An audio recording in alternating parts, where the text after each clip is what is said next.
हिमाचल प्रदेश की सुक्खू सरकार पर से क्या खतरे के बादल अब छट गए हैं? ये एक बड़ा सवाल भी है। और सवाल इसलिए क्योंकि वहां जो पर्यवेक्षक कांग्रेस के पहुंचे थे, उन्होंने विधायकों से बातचीत का सिलसिला आगे बढ़ाया और अब जो खबर सामने आई उसके मुताबिक अब सुक्खू पद से नहीं हटाए जाएंगे, सुक्खू चुनाव तक अपने पद पर बने रहेंगे। लेकिन सवाल ये है कि आखिर ऐसा क्यों माना जा रहा है कि सुक्खू को कांग्रेस अब सीएम पद से नहीं हटाने वाली है? दरअसल 6 लोग बागी हुए थे और इनके खिलाफ उन्होंने वोट किया था और ऐसे में राज्यसभा चुनाव में जो आंकड़ा सामने आया था उससे एक बड़ा झटका कांग्रेस पार्टी को लगा था। बहुमत की सरकार हिमाचल प्रदेश में है, लेकिन इसके बावजूद वहां पर राज्यसभा का चुनाव कांग्रेस पार्टी हार गई थी और तब से यह लगने लगा था कि क्या अब सुक्खू सरकार अल्पमत में जा चुकी है और इसीलिए विरोधी बीजेपी के तमाम नेता आक्रामक मुद्रा में दिखाई दे रहे थे। सवाल यह था कि क्या अब बहुमत परीक्षण में सुक्खू की सरकार गिर जाएगी? ऐसे में कांग्रेस के नेता भी एक्टिव हुए, पर्यवेक्षकों को भेजा गया, नाराज लोगों से बातचीत का सिलसिला आगे बढ़ाने की बात हुई, लेकिन उससे पहले तमाम जो मौजूदा विधायक थे उनसे भी बातचीत की जानी थी। ऐसे में सवाल ये उठा कि उनके पीडब्ल्यूडी मिनिस्टर विक्रमादित्य सिंह ने जो इस्तीफा दे दिया था उससे स्वीकार नहीं किया गया है। क्या उन्हें मना लिया गया? और क्या विक्रमादित्य के साथ साथ उन 6 बागी विधायकों को भी मना लिया गया है? ये एक बड़ा सवाल था, लेकिन स्थिति अभी भी वही दिखाई दे रही है और आंकड़ा वही 34-34 का दिखाई दे रहा है। यानी विपक्षी पार्टी बीजेपी के पक्ष में भी 34 लोग अभी खड़े दिखाई दे रहे हैं। मतदान से यही साबित हुआ था राज्यसभा के, और कांग्रेस के पास भी आंकड़ा ऐसा ही है।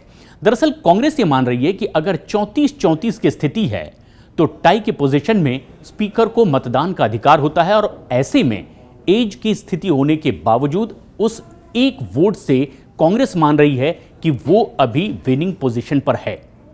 हालांकि जिस तरीके का कदम उठाया गया है, विधानसभा के भीतर विपक्ष के कुछ नेताओं को बाहर किया गया और ऐसे में जिस तरह से कार्रवाई आगे बढ़ी थी, माना यह गया कि सरकार के पास बहुमत है, लेकिन ये कई लोगों की गैर मौजूदगी के बाद की स्थिति थी।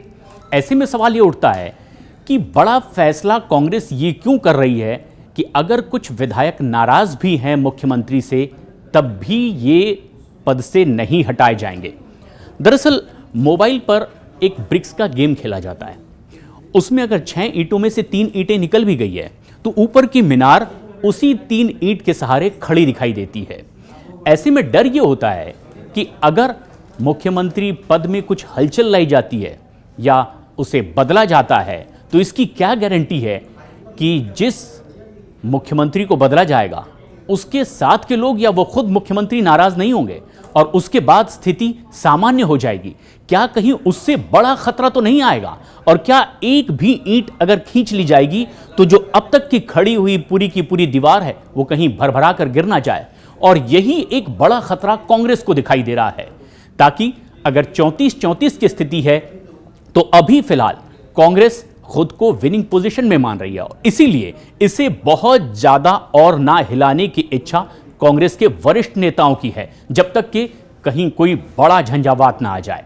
और इसीलिए माना जा रहा है कि कांग्रेस ये मान रही है कि फिलहाल आने वाले कुछ वक्त तक यथास्थिति बनाए रखने में ही उनकी भलाई है, क्योंकि अगर समीकरण को कहीं से भी घटाया या बढ़ाया गया तो फिर ऐसा ना हो जाए कि जो एज पर सिर्फ 1 के मार्जिन से अभी कांग्रेस अपने आप को विनिंग पोजीशन पर मान रही है, वो भी दांव कहीं उल्टा ना पड़ जाए। और इसीलिए कांग्रेस ने फिलहाल यह तय किया है कि सुक्खू को अपने पद पर बनाकर रखा जाए, नाराज विधायकों को मनाने की प्रक्रिया आगे बढ़ाई जाए। और इसीलिए कोई बड़ा कदम उठाने की स्थिति में कांग्रेस फिलहाल नहीं है और इसीलिए ये खबर सामने आ रही है कि सुक्खू को फिलहाल अगले आने वाले चुनाव तक जीवन दान मिल चुका है। लेकिन यही स्थिति बनी रहेगी, ये वक्त तय करेगा।